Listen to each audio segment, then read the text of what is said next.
Welcome to my channel. ఈ వీడియోలో AP ప్రభుత్వ ఉద్యోగుల పీఆర్సీ మరియు ఐఆర్‌లు ఆలస్యమైన ఓకే అంటున్న బొప్పరాజు వెంకటేశ్వర్లండి.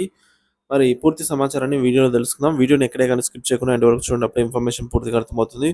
వీడియో చూస్తున్న ప్రతి ఒక్కరు వీడియోకి లైక్ చేయండి. అలాగే ఈ వీడియోని తోటి ఉద్యోగ పెన్షన్ మిత్రులతో అయితే షేర్ చేయండి. కొత్తగా మన ఛానల్ చూస్తున్నవారు ఇంకా సబ్స్క్రైబ్ చేసుకున్నట్లయితే వెంటనే మన ఛానల్ సబ్స్క్రైబ్ చేసుకోండి. దీని ద్వారా నేను చేసే లేటెస్ట్ వీడియోస్ అన్ని మీ వరకు రీచ్ అవుతాయి. ఆలస్యం చేయకుండా వీడియోలోకి అయితే వెళ్ళిపోదాము. ఉద్యోగ సంఘ నేత బొప్పరాజు వెంకటేశ్వర్ ఇటీవల ఒక కీలక అప్డేట్ ఇచ్చారు. ఏంటంటే ఆయన సంచలన వ్యాఖ్యల్లో పీఆర్సీ, ఐఆర్‌లు ఆలస్యమైనా పర్లేదు అని పేర్కొన్నారు. ఇది ఉద్యోగులలో ఒక్కసారిగా ఆశ్చర్యాన్ని కలిగించిన అంశం అండి. సో, ఆంధ్రప్రదేశ్ జేఏసీ అమరావతి చైర్మన్‌గా ఉన్నటువంటి బొప్పరాజు వెంకటేశ్వర్లు 12వ పీఆర్సీ మరియు పీఆర్సీ బకాయిల చెల్లింపులు కూడా 11వ పీఆర్సీ బకాయిల చెల్లింపులు ఆలస్యమైనా పర్లేదు. రిటైర్మెంట్, సరెండర్ లీవ్‌లు, జీపీఎఫ్, ఏపీజీఎల్ఐ వెంటనే వీటిని బకాయిలను చెల్లించాలని ప్రభుత్వాన్ని డిమాండ్ చేశారు.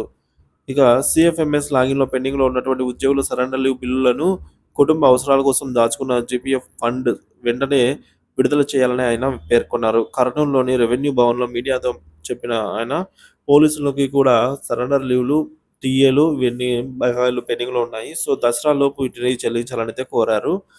కూటమి ప్రభుత్వంపై ఉద్యోగులు ఎన్నో ఆశలు పెట్టుకున్నారని, రాష్ట్ర ఆర్థిక పరిస్థితి బాగోలేకపోవడాన్ని అర్థం చేసుకుంటున్నామని, అందువల్ల పీఆర్సీ, ఐఆర్ 2 ప్రస్తుతానికి ఆపినా పర్లేదన్నారు. కానీ రిటైర్మెంట్‌కి సంబంధించిన బకాయిలను చెల్లించడంలో ఆలస్యం చేయకుండా చర్యలు తీసుకోవాలని ఈ మేరకు ప్రభుత్వానికి విజ్ఞప్తి చేశారు. సో, దీనికి సంబంధించి మీ అభిప్రాయాన్ని కామెంట్ ద్వారా తెలియజేయండి. Thank you for watching this video.